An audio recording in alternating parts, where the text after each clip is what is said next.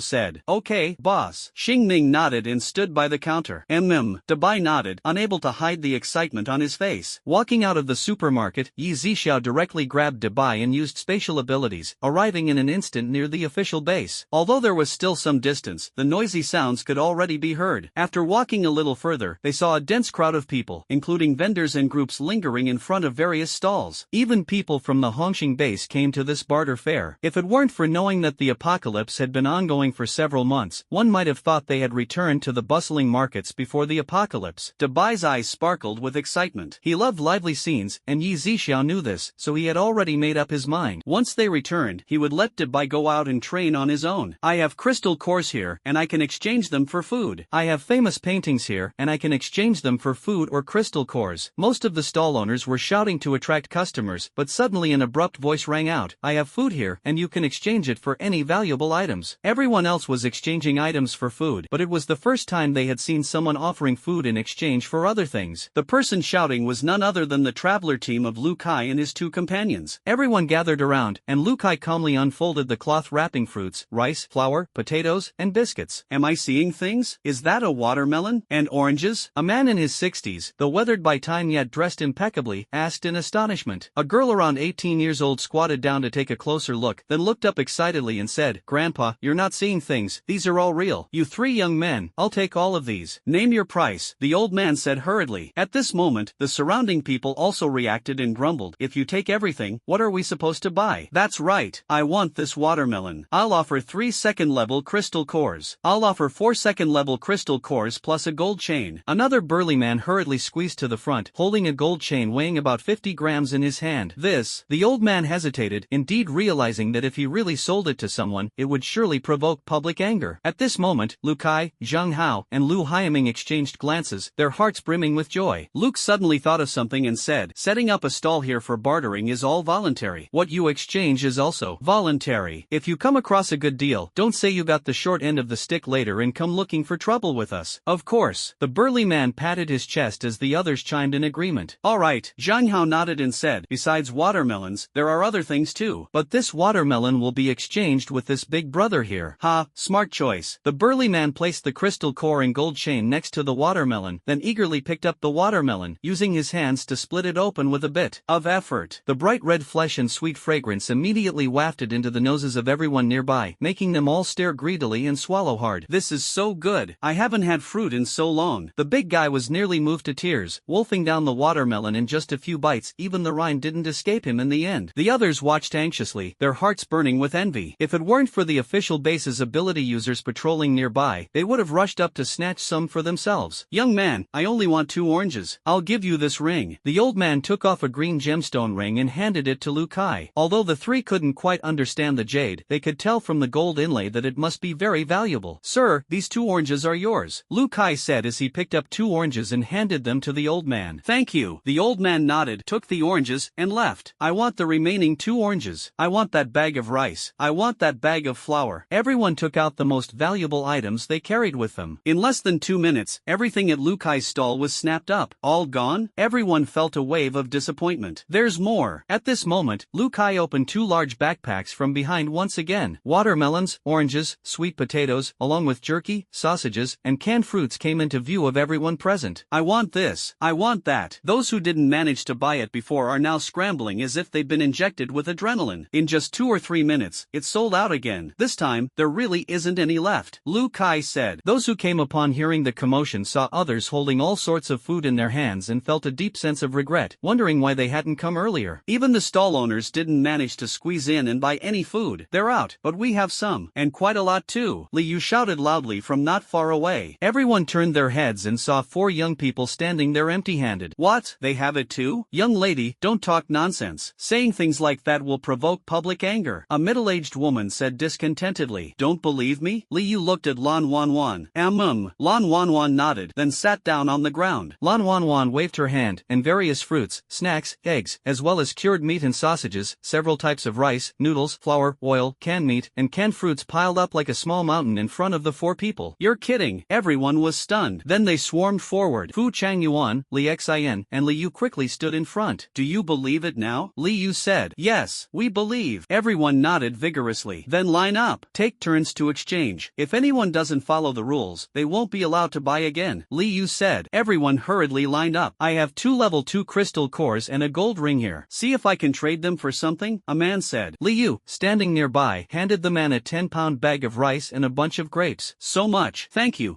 beautiful lady. The man looked incredulous, holding the items happily as he stood to the side, eagerly plucking a grape to eat. I have 6 first-grade crystal cores, a young man in his 20s said as he took out the crystal cores. Liu gave him a 2-pound bag of rice and an orange. The man was clearly surprised to receive fruit and excitedly carried the items back to his family. I only have a ring. A woman took out a 1-carat diamond ring, unaware that it was worth more than the crystal cores. Liu picked up a 10-pound bag of rice, a 10-pound bag of flour, and also handed her a bunch of grapes. So much? The woman was clearly surprised. She froze for a moment before reacting and taking the items Liu handed her. The woman couldn't stop smiling, holding the items tightly as she ran to her temporary residence, where her children and mother were waiting. Just like that, the goods at Lan Wanwan's stall grew fewer and fewer, and the people lining up behind became increasingly anxious. Yzia watched those people doing this from not far away. In the apocalypse, it was only human nature, and he naturally wouldn't interfere. After all, the valuable items these people collected would ultimately end up in his hands. Moreover, if someone was observant, they would naturally be curious about where their goods came from. Eventually, more and more people would surely learn about the supermarket. The system had previously told Yzia not to lower himself to go outside and solicit customers to shop at the supermarket. What these people were doing could be considered free advertising for him. After watching for a while, Yzia didn't continue observing but instead wandered leisurely among the thousands of stalls. As for Dubai, Yzia let him go play on his own and not follow him all the time. Handsome guy, take a look at what I have here. You can have any of these for just 1 compressed biscuit, shouted a woman around 35 years old as Yzia was about to pass by her stall. Yzia looked down and saw that the stall was filled with antique jewelry, though most of it was fake. He was about to leave when, out of the corner of his eye, he caught sight of an irregular black object about the size of an egg in the corner. Yzia squatted down, picked it up and examined it for a while, then used his psychic ability to check it, and the corners of his mouth slightly curved upward. The woman saw that Yzia seemed to like this pitch-black stone very much, and a plan formed in her mind. Dressed so decently, turns out he's the foolish son of a landlord. Since he ran into me, the woman thought to herself and immediately said with a beaming smile, handsome guy, you really have an eye for things. This stone is a meteorite that fell from outer space, and I happened to pick it up. Yzia was also taken aback when he heard the woman say this. He had sensed an energy fluctuation on this black stone, which indeed didn't seem like something from Blue Star, and had thought the woman truly knew something. But when Yzia fixed his gaze on the woman, he noticed her eyes flickering and her expression somewhat unnatural, only then realizing that she was merely making things up, though she might have coincidentally guessed correctly. Alright, I'll take this stone. Yzia also retracted the trace of psychic power he had just released, stopped looking into the woman's eyes, picked up the stone, and stood up. Handsome, you won't regret buying this meteorite, but it costs 3 compressed biscuits, the woman said with a beaming smile, holding up 3 fingers. Didn't you say everything here was just 1 compressed biscuit? Yzia replied blandly. Sigh, those are 1 biscuit, but how can this meteorite be compared to them? I originally kept it in the corner, not intending to sell it. If it weren't for you being so handsome, I wouldn't let it go for just 3 compressed biscuits, the woman said, her expression returning to normal after Yzia withdrew his psychic power. She lied so smoothly without blushing or skipping a beat. Fine, I'll give you 3 compressed biscuits, but you have to tell me where you found these things, Yzia said. The woman hesitated for a few seconds but then spoke honestly. After the tsunami receded, I picked them up on the beach, probably washed up by the sea. I knew from afar this thing was special. I almost got swept away by the waves trying to pick it up. The woman tried to go on, but Yzia interrupted. Alright, here are your 3 compressed biscuits. He stretched out his hand, and 3 compressed biscuits appeared in his palm. The woman was stunned, clearly not expecting Yzia to be a spatial ability user. She regretted not asking for more biscuits. But in the next second, her smile grew even wider, and she quickly took the 3 biscuits as if they were treasures. Yzia was about to leave when the woman suddenly called out, "Everything else here is nice too, handsome, want to take another look?" Yzia ignored her and left directly. This big fat sheep, I definitely can't just let him walk away, the woman thought. After a moment's consideration, she immediately said to a woman at the next stall, "Sis, watch my stall for a moment. I need to use the restroom."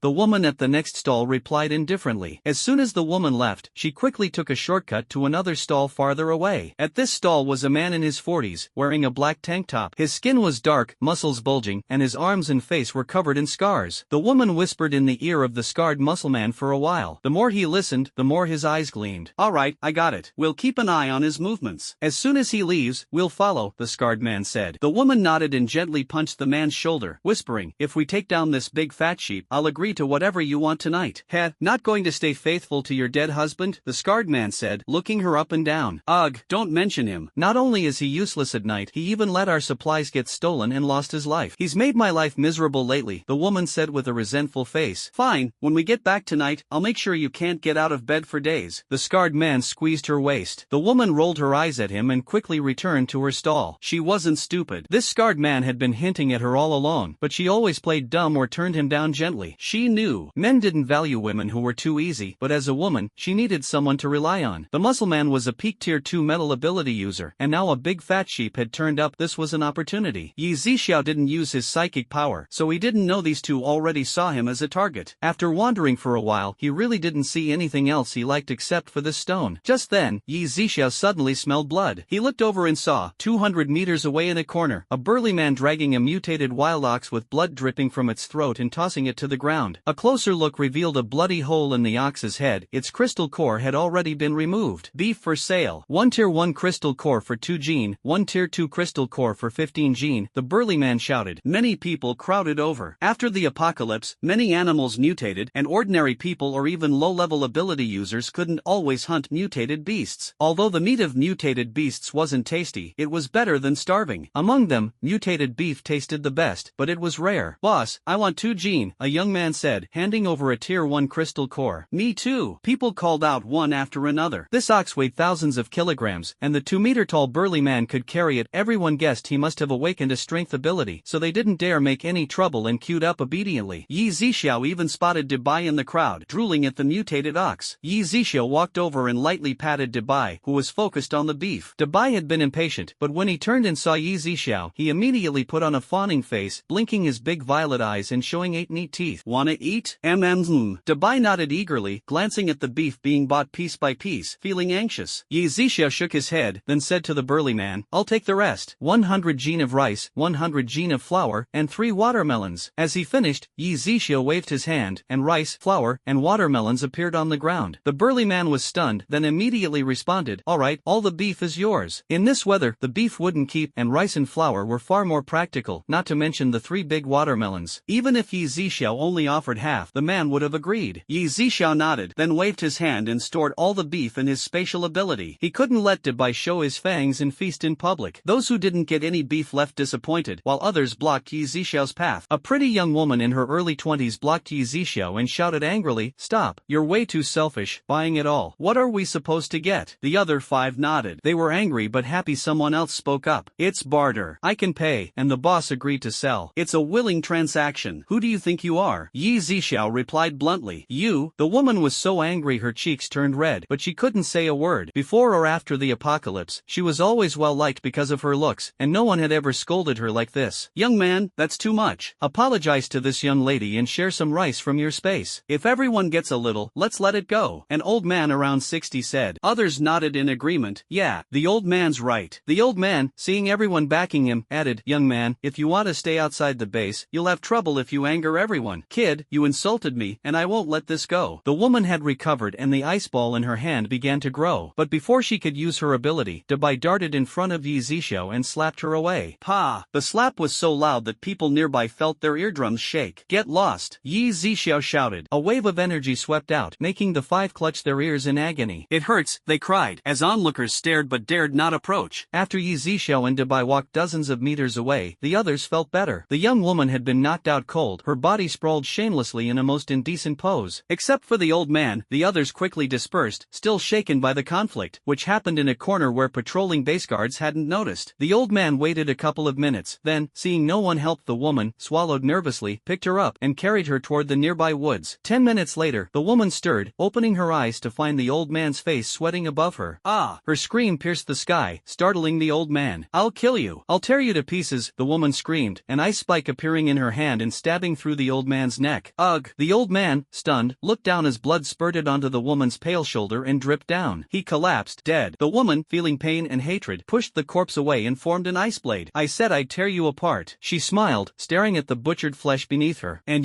none of you will escape. I'll make sure you die even worse, she vowed, picturing Yzia and Dabai. At that moment, Yzia and Dabai were strolling down the road. He hadn't teleported back to the supermarket because he sensed some tails following them. There's two of them. Can you handle it? The woman asked the muscle-scarred man. No problem. That guy is a spatial ability user, not good at fighting. The other is a strength type, good at close combat. I'll use my metal control from a distance and kill them before they react, the scarred man analyzed. He'd seen Dabai slap the woman flying, but didn't realize Dabai was a mutant beast, let alone a tier 5. If they tried to fight by force, they were just ants. Unbeknownst to them, two more people were following behind, having eyed Yzia when he boldly bought the beef. Boss, we're not the only ones after this guy's supplies, said a short, fat man. Those two are just trash. Even if they get something, it'll end up ours, said a bald man. Yes, boss, the fat man agreed. By now, they were far from the official base. The scarred man muttered, it's time. With that, a sharp dagger flew from his hand toward Dabai's neck. He figured if he killed Dabai first, the spatial ability user would be at his mercy. What's going on? The scarred man watched as his dagger was about to hit Dabai's neck, but suddenly it bounced away, too fast to see. Hurry and kill him, or someone might come down the road, the woman urged anxiously. Seeing things change at the last moment, she didn't want to lose her prize. Grinding his teeth, the scarred man took a running leap, landing in front of Yzia and Dabai. Stop, he ordered. Yzia smiled slightly, looking up at the scarred man. I'll get straight to the point. Hand over your supplies, and I'll spare your life. Boss, I'm hungry. Can I have him? Dabai looked at Yzia. Go ahead. Yzia nodded. The woman ran up behind. Hand over all your supplies and we'll let you go, or else. Greed leads to death, Yzia said, and before they could react, Dabai pounced on the scarred man. Crack! The sound of a neck snapping. The scarred man's face froze in terror. Dabai was lightning fast. The man had no chance to fight back. Ah! The woman screamed, eyes wide as she saw the man die, blood spraying her face. Her legs trembled as she tried to run. Dabai tossed aside the broken corpse, blurred like a phantom, and blocked her way. His fangs were stained with blood and bits of flesh as he licked his lips, smiling. Crack! Another snap, and the woman died in terror. Dabai crouched down and began to eat, savoring the taste. The boss, do we still go?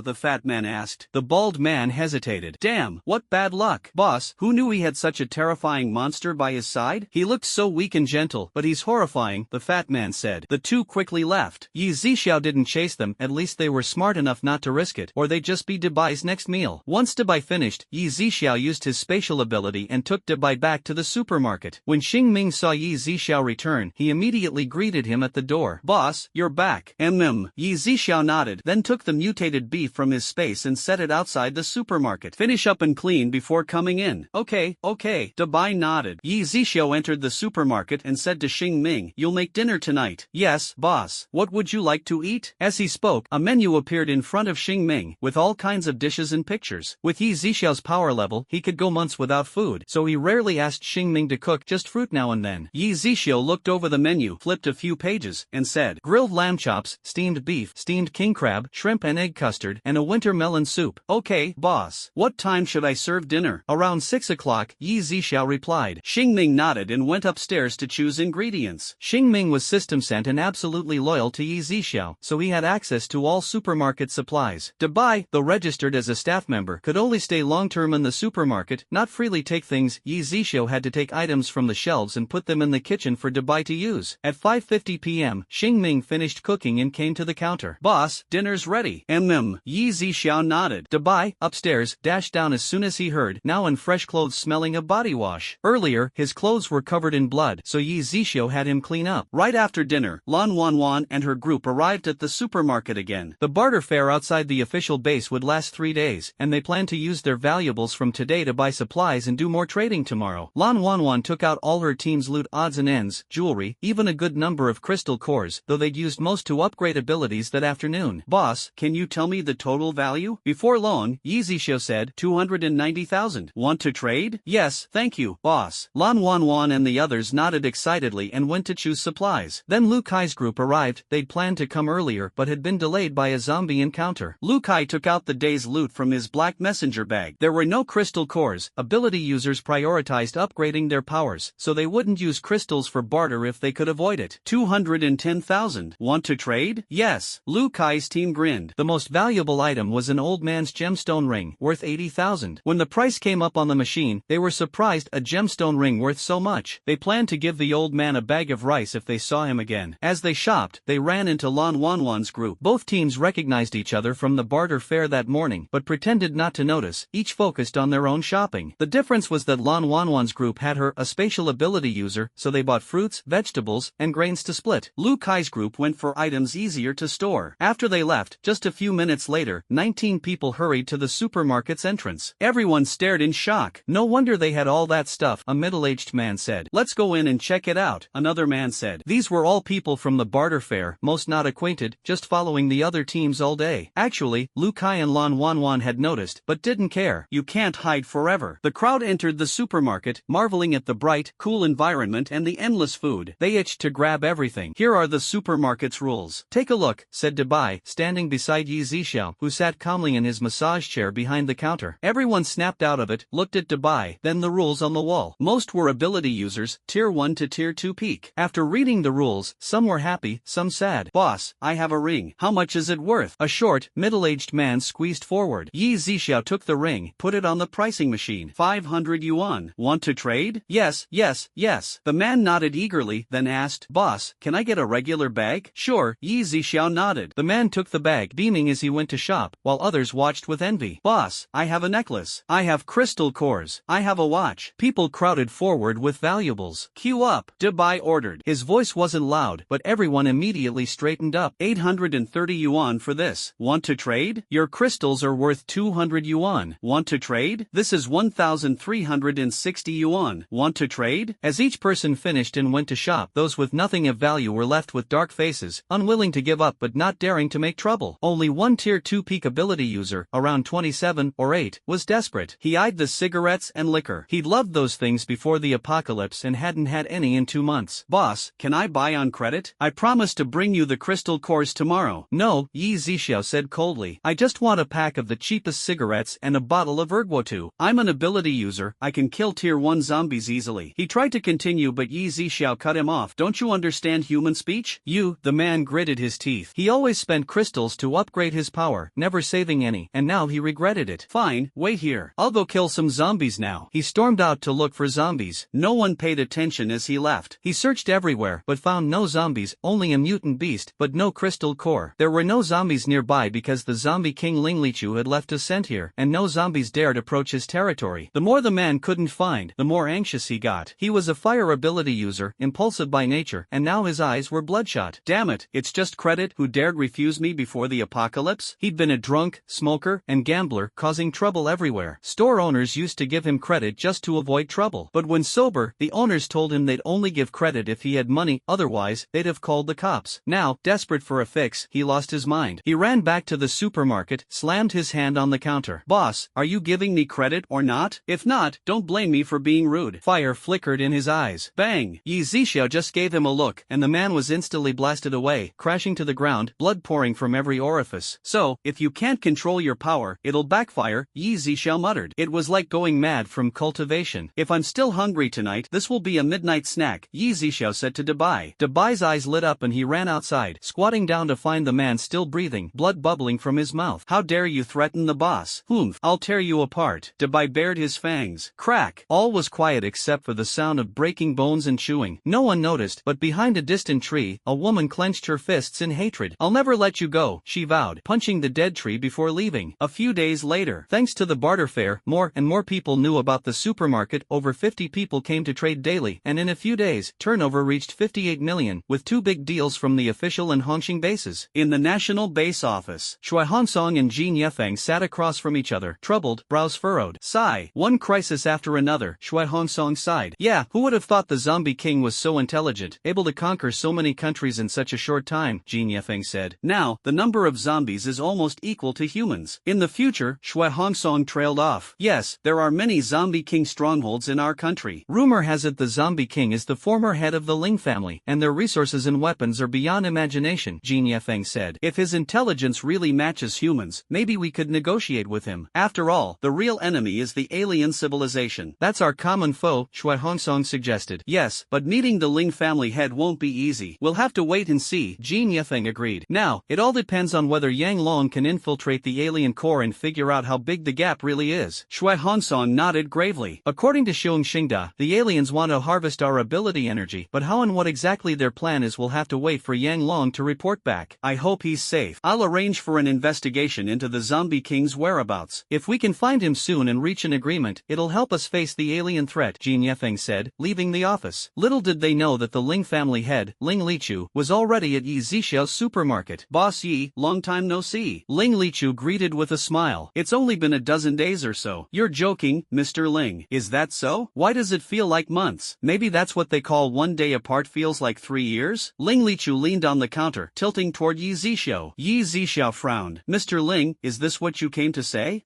Just joking. I consider us friends now, one joke won't hurt. Ling Lichu laughed. Jokes are fine, but I'm not interested in men. Don't get the wrong idea. He wasn't sure what Ling Lichu was up to, but he wasn't afraid. Ling Lichu smiled. I'm not interested in men, but I am interested in you, Boss Yi. Yi Zixiao frowned. Don't misunderstand. Not that kind of interest. Ling Lichu quickly clarified, then waved his hand and a fancy suitcase appeared on the counter. Oh, you awakened a spatial ability too, Mr. Ling? Yi Zixiao asked. Ling Lichu smiled and nodded. How much are these things worth? Please charge it all to my cafe card. He placed a gold card on the counter. Alright, Yi Zixiao nodded. Ling Lichu had just gotten off a helicopter, and Yi Zixiao hadn't seen him bring anything valuable. Now it made sense. In total, 390 million. I've topped up your card, Yi Zixiao said, handing it back. In an instant, the gold card shimmered and turned jet black. Ling Lichu didn't buy anything, just went straight to the 4th floor. A cup of heavenly rank ability enhancing energy coffee, Ling Lichu said to 0-06, handing over his card. After payment, 0-06 nodded. Please wait a moment, customer. Soon, 0-06 brought the coffee. Ling Lichu drank it in one gulp. At once, his power surged, his ability jumped from mid-tier 5 to late-tier 5. He was thrilled. Now, just one cup had advanced him an entire sublevel, something he'd spent countless crystals and devoured countless ability users and mutant beasts to achieve. After reaching tier 5, he'd struggled even to make progress. Now, a single coffee took him straight to late-tier 5. Ling Lichu sat in the cafe for 3 hours, pondering. Most important was Yi Zixiao. He had to find a way to draw closer to him. At the counter, Ling Lichu asked, Boss Yi, every floor has rooms. Could I stay at your supermarket for a few nights? I didn't bring my RV this time. No, Yi Zixiao refused. Ling Lichu shook his head. Sigh, looks like I'll be sleeping on the street. Is that another joke, Mr. Ling? Yi Zixiao frowned. Seems you still don't see me as a friend. Oh, by the way, what's your full name? Yi Zixiao. Zixiao, nice. If you don't mind, I'll call you Zixiao from now on. You can call me Lichu. Whatever, Yi Zixiao didn't want to talk more. Today's Ling Lichu was acting oddly. Good, then I'll treat you as a friend. Ling Lichu smiled and left. 5 kilometers away, a heavy RV was parked. Housekeeper Bai was waiting. Seeing Ling Lichu return, he opened the door. Young master, you're back. I saw the smile on Ling Lichu's lips and was happy for him. Ling Lichu nodded. You haven't smiled like this in a long time. I said, maybe because my goal is finally within reach, Ling Lichu thought. He'd no longer be treated as an outcast for being a zombie. Bai quickly poured him a glass of fresh blood. The next afternoon, Lan Wanwan's group came to the supermarket, exchanging all their loot, except crystal cores, for 1.26 million. As they were about to shop, Ling Lichu strode in. Zixiao. Yi Zixiao nodded politely, not wanting to say more. Ling Lichu smiled and went straight to the 4th floor. Lan Wanwan was awestruck by his deep features, blue eyes like a mixed-blood prince, tall figure, and crisp white shirt, just like a storybook prince. Her heart raced as she watched him disappear. This guy is so handsome. Li Yu sighed. Lan Wanwan glanced again at where Ling Lichu had vanished. They didn't know what the blue eyes meant. Li Xian rolled her eyes. Being handsome won't feed you. Let's go pick supplies, Fu Chunyuan said. Lan Wanwan nodded. Even after shopping, Lan Wanwan kept glancing at the stairs, reluctant to leave, disappointed not to see Ling Lichu again. For 3 days, Ling Lichu came to the supermarket cafe every afternoon. On the 4th day, after drinking his heavenly rank coffee, a powerful aura burst from him, his eyes turning crimson. I've reached tier 6. Ha ha ha. He was delighted, though a little regretful. Each kind of coffee only had its best effects the first 3 times, then diminished, and after 30 times, it was negligible. He hadn't noticed, but even when he broke through to tier 6, the napkins on the table didn't move at all, and the robots didn't even glance his way. Ling Lichu stayed, admiring the scenery outside, while Lan Wanwan's group was on the second floor shopping. In 3 days, they'd earned 6.7 million. With the barter fair over, they planned to buy supplies for the next month. Why don't we check out the cafe on the 4th floor? Lan Wanwan suggested. She knew Ling Lichu was always there in the afternoons. Sure, Fu Changyuan replied. Fine. Never had coffee in the apocalypse, let's splurge. Li Xin grinned. Li Yu, from an ordinary family and not used to coffee, said nothing. On the 4th floor, Lan Wanwan saw Ling Lichu at a window seat and brightened. Let's sit by the window, she said. No one thought much of it. They sat 2 tables away from Ling Lichu. 0-06 brought the menu. What? The cheapest coffee is 1,000? Li Yu blurted out. Sit down, Fu Changyuan scolded. He didn't want to offend Yzia. Li Yu quickly apologized to 0-06. No problem, 0-06 replied. I'll have a 1,000 yuan stamina energy coffee, Lan Wanwan said. I want the 1,000 yuan ability enhancement coffee, Li Xin said. Same as him, Li Yu said. I'll have the same, Fu Changyuan said. Lan Wanwan, though an ability user, had little use for enhancement, her spatial power was already enough. After everyone ordered, 0-06's forehead flashed. A moment later, he said, your payment has been processed. Please wait for your coffee. Wait, Lan Wanwan suddenly called. Everyone looked at her curiously. 0-06 stopped. Is there a problem, customer? Lan Wanwan whispered. What kind of coffee is that man having? He's drinking heavenly rank enhancement coffee, 0-06 replied, then walked away. Lan Wanwan. 0-06's voice wasn't loud, but Ling Lichu heard and glanced at her. Lan Wanwan blushed, ducked her head, wishing she could disappear. Not only was she embarrassed, she realized Ling Lichu's coffee cost 10 million a cup, while theirs was just 1,000. And Li Yu had made a scene about the price, surely he'd noticed. Her friends understood her mood. Fu Changyuan frowned, feeling a little sad. Li Xin wasn't happy either. He liked Lan Wanwan. He'd said good looks weren't enough, but now felt foolish. Don't worry, Wanwan. If you like him, I'll help you chase him, Li Yu whispered. Lan Wanwan's eyes reddened, and she didn't reply. Fu Changyuan said quietly, Li Yu, drop it. He's not our type. Lan Wanwan ignored their argument, feeling more embarrassed than ever. Soon, 0-06 and 0-05 brought their coffee. Please enjoy. Lan Wanwan finally took a sip, but kept glancing at Ling Lichu, who gazed out the window, deep in thought. The others quickly finished their coffee. My ability feels stronger, Li Yu exclaimed. Me too, Fu Changyuan said. Same here. This coffee is magical, worth every yuan. Li Xin was thrilled. Lan Wanwan finished hers too. Wanwan, how do you feel? Fu Changyuan asked. Great. I feel energized. All my fatigue is gone, she said, delighted. This supermarket is amazing, Li Yu said. Yeah, it is, Fu Changyuan agreed. Just then, Ling Lichu stood and left. Lan Wanwan watched him until he vanished. Wanwan, we're not like him. He's mysterious. Did you see his eyes turn red? Li Xin said. Yeah, he's no ordinary man. Best not to mess with him, Fu Changyuan agreed. Maybe he wears contacts? Li Yu guessed. You think anyone wears colored contacts in the apocalypse? Fu Changyuan sighed. Maybe he's nearsighted and only has those colors? Li Yu tried again. Whatever, look at his clothes. Except for the supermarket boss, I've never seen anyone so clean, Fu Changyuan said. Enough, I know my place. He'd never like me, Lan Wanwan said, confidence gone. She had no idea Ling Lichu was a zombie. She'd only seen up to tier 3 before. Seeing her so upset, the others said no more, and looked at the cafe rules. With nothing else to do, they decided to stay a while, feeling safe and comfortable. A few kilometers away, Ling Lichu sat in his RV. Let's go to Britannia, he ordered. Yes, young master, Bai replied, picking up the satellite phone. A few hours later, Lan Wanwan's group finished shopping and left. The system chimed. Congratulations, host, you've earned a lottery draw. Yzia looked at the blue wheel before him. Another draw, finally. He pressed confirm, and the pointer stopped at 30 tier 10 crystal cores. He kept one and absorbed the rest, reaching mid-tier 11. Dabai, come here. Yzia called. Boss. Dabai bounded over. This is for you. I can only help you reach peak tier 5. The rest is up to you, Yzia said. With this tier 10 core, Dabai could reach early tier 6. Dabai was still mesmerized by the core, not understanding Yzia's words. It took him a while to absorb it. You've been with me for months, Dabai. It's time for you to get some experience. Leave today, Yzia said. Dabai was stunned, his violet eyes filling with tears. Boss, you don't want me anymore? Yzia was caught off guard and waved his hand. No, just go get more experience. My crystals can only get you to peak tier 5. I don't want to leave. I'm safe here, I don't need more power. Dabai's words echoed Yzia's concerns. He might leave Blue Star someday, and if Dabai left then, it wouldn't be safe. Dabai was now one of the strongest beings on Blue Star, human, mutant beast, or zombie, so he'd rarely be in danger. Yzia wanted Dabai to get stronger, but also to learn about the world and maybe build his own power. Dabai, you think I'm strong, right? Dabai nodded fiercely. What if I'm in danger one day? Can you protect me as you are? Dabai was silent. Go and train. You can come back anytime, Yzia said. Okay, I promise, I'll get stronger and protect boss. To Dabai, Yzia was his only master, his pillar. He'd die for him. Yzia handed him a ring. It was both a weapon and storage, and could hide his power. Dabai put it on carefully, turned, and left. Yzia watched him go, Dabai looking back several times before vanishing in a blur. For a moment, Yzia felt empty, then turned back inside. Xingming came down the stairs. Boss, if you don't want Dabai to leave, why let him go? He's been a mutant beast for too short a time, then took human form, and knows little of the world. Mutant beasts live long lives, he needs experience to stay safe, Yzia said. If he could take Dabai with him off Blue Star, great, but if not, this was the best he could do. The next day, Britannia, on a giant castle square. Ling Lichu hovered in the air, his aura sweeping the castle. Tens of thousands of zombies knelt, shouting, "Long live the zombie emperor." Ling Lichu's crimson eyes swept the horde, and he let out a zombie roar. All zombies kowtowed heavily, showing submission. From then on, Ling Lichu ruled all zombies on Blue Star, becoming the undisputed zombie emperor. Within 10 days, news of a Tier 6 zombie emperor uniting the zombies swept Blue Star. Many human leaders and militaries bowed to him, even offering humans and mutant beasts to feed the emperor's subordinates. The zombie emperor's power soared, making any unaligned or opposing countries nervous. In the central base office of Xia country, Sai, I wanted to negotiate with the Ling family head, but at this rate, Blue Star will belong to zombies in a few years. How can we talk? We'll be at their mercy. Jin Yefeng paced anxiously. Humanity's future was bleak. Shui Hongsong smoked in silence for half an hour. He'd quit for years before the apocalypse, but now he couldn't stop. Only one person might be able to help, Shui Hongsong said quietly, stubbing out his cigarette. Who? Jin Yefeng asked. Maybe his strength is unknown, and he may not help, Shui Hongsong said. We have to try. Who is it? I'll beg him myself, Jin Yefeng insisted. Yuzuan Supermarket's owner, Yzia, Shui Hongsong said. Jin Yefeng fell deep in thought. They had no idea Ling Lichu was drinking coffee in the supermarket, sitting across from Yzia. The zombie emperor is so infamous now, just the name strikes terror, Yzia said, sipping coffee. Thanks to your miraculous coffee, I got here so fast. But my strength is nothing compared to yours, you're the real enigma, Ling Lichu said, his red eyes on Yzia. Yzia raised his brows but didn't reply. It won't be a year before the zombie emperor rules half of Blue Star. You're not just making small talk, are you? Ling Lichu sensed deeper meaning. Yzia smiled, then asked, do you intend to wipe out humanity? Ling Lichu leaned in, his red eyes burning. Zixiao, what do you want me to do? Yzia leaned back and crossed his legs. Is this emperor into men? He'd seen online that powerful people, after having everything, sought new thrills, even with men. He'd experienced it firsthand. If He Biao hadn't been like that, he wouldn't have died and come back. People want money, then power, then women, then more excitement, even immortality or strange fetishes. Zixiao? Ling Lichu called, seeing him dazed.